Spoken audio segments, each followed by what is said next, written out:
گاندھی اور جناح کی شخصیتوں میں آپ کس طرح سے فرق کرتے ہیں؟ دونوں گجراتی تھے، دونوں لائر تھے، دونوں لوگوں کی نبض کی اچھی پہچان رکھتے تھے۔ جناح صاحب کامیاب وکیل تھے، گاندھی کامیاب وکیل نہیں بن سکے، لیکن سیاسی لیڈر کے حساب سے جو قد کاٹ گاندھی کو ملا اور گاندھی کی جو پذیرائی ہوئی، اب اگر پاکستان سے باہر جا کے دیکھیں تو گاندھی از ون آف، دیکھیں نا ٹائم میگزین نے کیا کہا جب یہ صدی ختم ہو رہی تھی پچھلی، 3 اہم ترین شخصیات، ان میں ایک روزویلٹ تھے، ایک آئنسٹائن تھے اور ایک گاندھی تھے۔ ٹائم میگزین نے 3 جو پرسنالٹیز صدی کی گنوائیں، اور پھر گاندھی کے اوپر کی کتنی بایوگرافیز لکھی گئیں، کتنا کام ہوا، اور جناح صاحب کے اوپر پاکستانیوں کو چھوڑ کے کتنے لوگوں نے کام کیا۔ تو گاندھی کا جو طرز سیاست ہے وہ اس میں زیادہ جو مغربی ڈیولپ ورلڈ ہے یا اسکالرشپ ہے اس کو زیادہ فیسینیشن نظر آتی ہے۔ تو اس طرح سے آپ تقابل کر سکتے ہیں۔ میرا خیال ہے کہ گاندھی کا آئیڈیل جو تھا وہ اچیو نہیں ہوا، اور ٹو اے گریٹ ایکسٹینٹ جناح صاحب کا بھی آئیڈیل اچیو نہیں ہوا۔ جس طرح کا وہ ملک چاہتے تھے وہ اس طرح کا ملک نہیں بنا، پھر 2 لخت بھی ہو گیا 1971 میں۔ گاندھی کا بھی جو ویژن تھا وہ تو ٹرانسلیٹ نہیں ہوا ہندوستان میں، وہ تو نہروین ویژن ٹرانسلیٹ۔ ڈاکٹر صاحب، کیا آپ جو فریڈم آف ایکسپریشن کی لمٹ ہے پاکستان کے اندر اس سے متاثر تو نہیں ہو رہے؟ نہیں، ایک جو نہیں، ایسا نہیں ہے۔ میرا خیال ہے جناح صاحب کے اوپر اتنا کچھ کہا جا چکا ہے اور کہا جاتا رہا ہے کہ وہ جناح صاحب کا جو کے بارے میں انالیسس کرنا جو ہے اب کسی کو کوئی اس سے خاطر نہیں ہوتی۔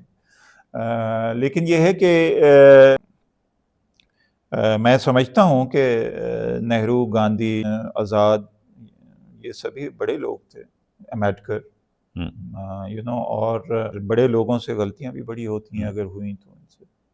تو ایسا نہیں ہے، یہ ہے کہ وہ اس سے متاثر تو ضرور ہوتا ہے آزادی فکر کے، لیکن یہ ہے کہ پھر انٹلیکچوئل آنیسٹی بھی آپ کو سامنے رکھنی پڑتی ہے۔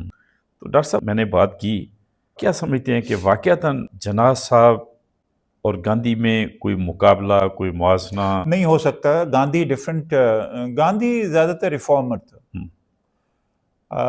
جناح صاحب کا مقابلہ جو ہے نا نہرو کے ساتھ ہو سکتا ہے۔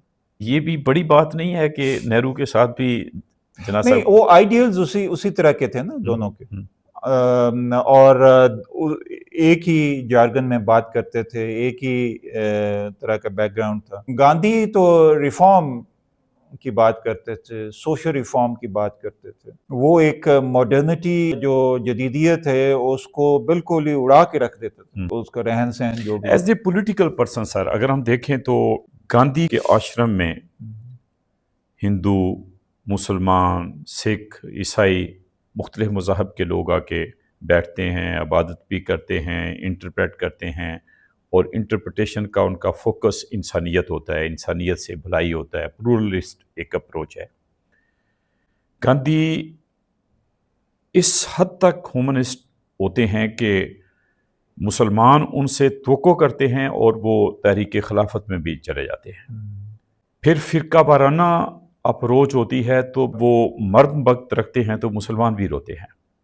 وہ انڈیا کے ساتھ، اپنے ملک کے ساتھ لائل ہوتے ہیں اور لائل رہتے ہیں، آخری وقت تک وہ تقسیم نہیں چاہتے، مسلمانوں کی علیحدگی پہ دکھی ہوتے ہیں، مسلمانوں کے رائٹس کے لیے تقسیم کے باوجود بھی وہ اپنی جان تک دے دیتے ہیں۔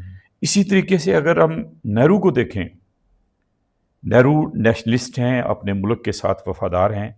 جناح صاحب اپنے ملک کے ساتھ وفادار نہیں رہے، وہ تقسیم کی طرف چلے جاتے ہیں۔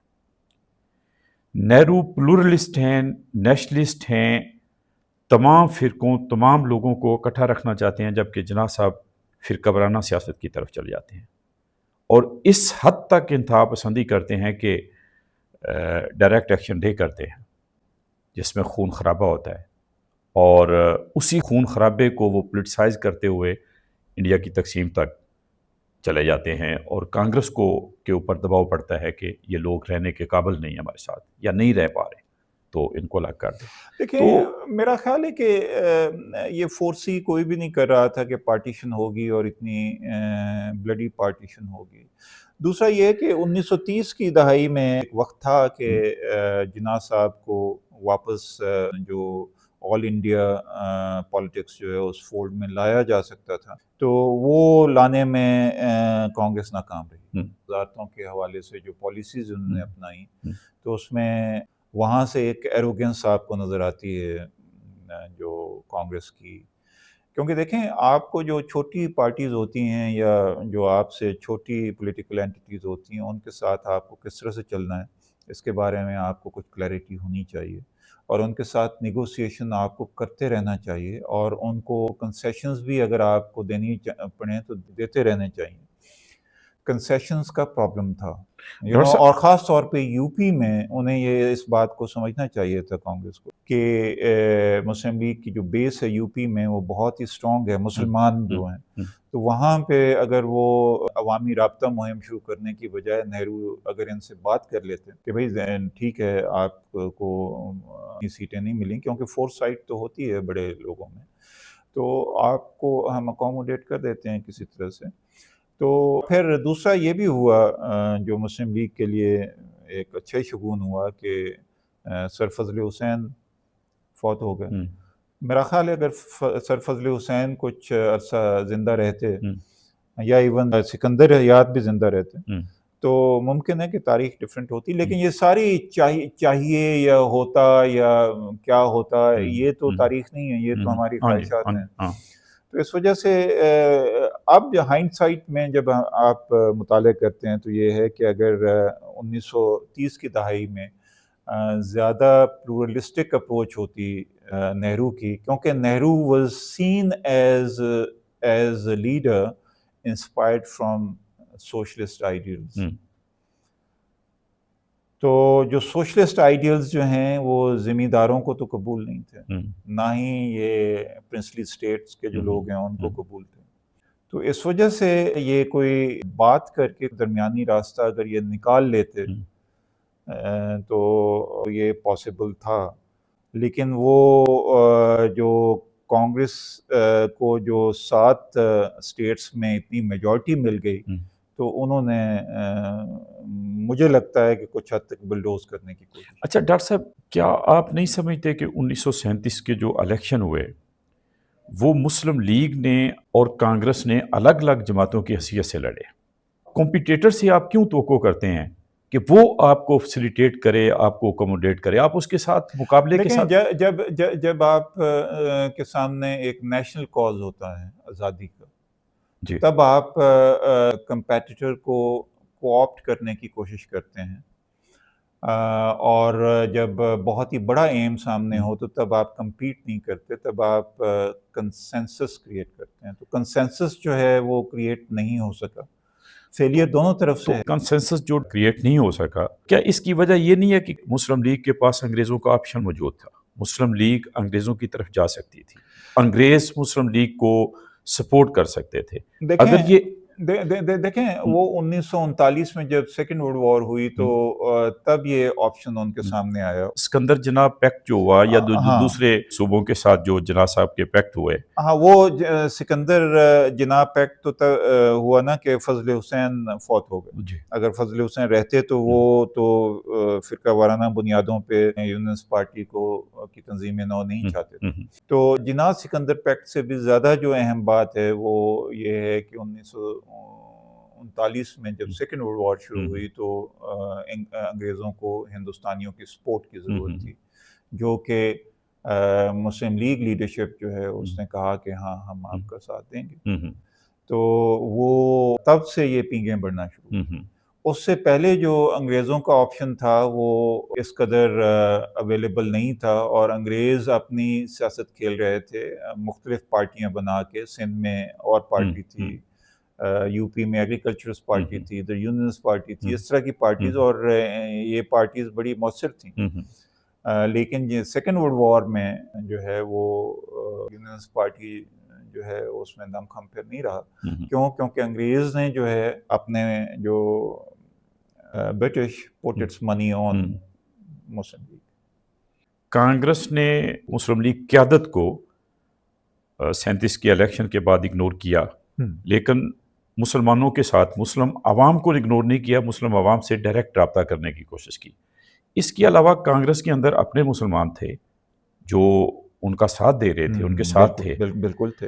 वो उनको वजारतें देने की बजाय मुस्लिम लीग के लोगों को जो फ़िरका वाराना सियासत कर रहे थे, उनके खिलाफ सियासत कर रहे थे, उनको अकोमोडेट करते, तो इससे कांग्रेस के अंदर जो मुसलमान थे, हाँ, देखें वो देखें एक तवाज़ुन कायम रखना होता है कि फ़िरका वारियत को आप कैसे रोकते हैं या कम्युनलिज्म को आप कैसे रोकते हैं। उनको डंडा मारेंगे तो वो और कम्युनल होंगे, ठीक है ना। अगर आप उनके साथ नेगोशिएट करेंगे और कोई कोई ट्रांजैक्शनल किस्म का रिलेशनशिप करेंगे तो there is all the more possibility कि वो आपके साथ भी इंगेज हो जाएं। तो सख्त गिर जो पॉलिसी है वो चलता नहीं है। This is not politics. मतलब ये जो हालात थे उस वक्त इंडिया के अंदर ब्रिटिश की मौजूदगी में, उस वक्त जो कांग्रेस ने रास्ता इख्तियार किया वो उनके हक में नहीं गया। ये तो वो हक में नहीं गया। और कांग्रेस में बहुत ही जय्यद लोग थे। अबुल कलाम आज़ाद बहुत ही बड़े आदमी थे, नेहरू हिमसेल्फ, गांधी, ये सभी लोग। तो मेरा ख्याल है कि इन्हें एक यूनाइटेड इंडिया के लिए ज़्यादा संजीदा होना चाहिए था। और दूसरी बात ये जो मैं करना चाहता हूँ, जो बुनियादी इथॉस है ना सारे हिंदुस्तान का, जिसने जो कि हिंदुस्तान का नेशनल इथॉस बना, गंगा जमनी तहजीब से। और गंगा जमनी तहजीब में ज़्यादा जो असर है वो मुस्लिम तहजीब का है। उर्दू वहीं से सारा ये जो भी आपका कल्चर आपका वहाँ से, और टू नेशन थ्योरी भी वहीं से ही कहीं से पैदा होती हुई आपको नजर आ रही है। और टू नेशन थ्योरी के मुतबादिल कोई भी आइडिया था तो वो भी वहीं से था, जो प्लूरलिज्म की बात। और नेहरू उसको रिप्रेजेंट भी करते थे बहुत हद तक, आज़ाद भी उसको रिप्रेजेंट करते थे। तो नेहरू और आज़ाद दोनों को इस बात की उनमें ये सलाहियत थी कि वो उस सिचुएशन को डिस्पेल कर सकते। लेकिन गालिबन वो हिंदुस्तान का जो मुस्तकबिल है उसके लिए ये समझते थे कि यहाँ पे एक सोशलिस्ट रिफॉर्म होना बहुत ज़रूरी है, और ये जो तबका उमरा है खा वो किसी भी किस्म का हो, ये एक उसके लिए सद्दराह है, तो उसको हटाना बहुत ज़रूरी है। तो इसकी वजह से सारा मसला जो है मैं समझता हूँ कि वो it started steering into their eyes. अगर ये लोग इफेक्टिवली नेगोशिएट कर लेते हैं उनसे कि भाई हम जो है वो यकदम हर एक के ऊपर झाड़ू नहीं फेरेंगे या ल्योरिंग इन, तो मेरा ख्याल है कोई हालात डिफरेंट हो सकते थे, लेकिन वो हो नहीं सका क्योंकि उनका ख्याल था कि अगर वो एंटी ब्रिटिश पोस्चर दिखाएंगे तो उनकी पॉपुलैरिटी में और इजाफा होगा। लेकिन ऐसा हो नहीं सका क्योंकि इतने अरसे से अंग्रेज़ यहाँ पे हुक्मरान था, उसने अपनी जगह कुछ ना कुछ तो बनाई हुई थी। अभी भी बहुत से आपको पंजाबी कहेंगे अंग्रेज़ों का दौर कितना चंगा। अब पाकिस्तान के हालात देखते हुए तो कहने वाले ज़्यादा पैदा हो। कहने में आज भी कोई नहीं है कि वो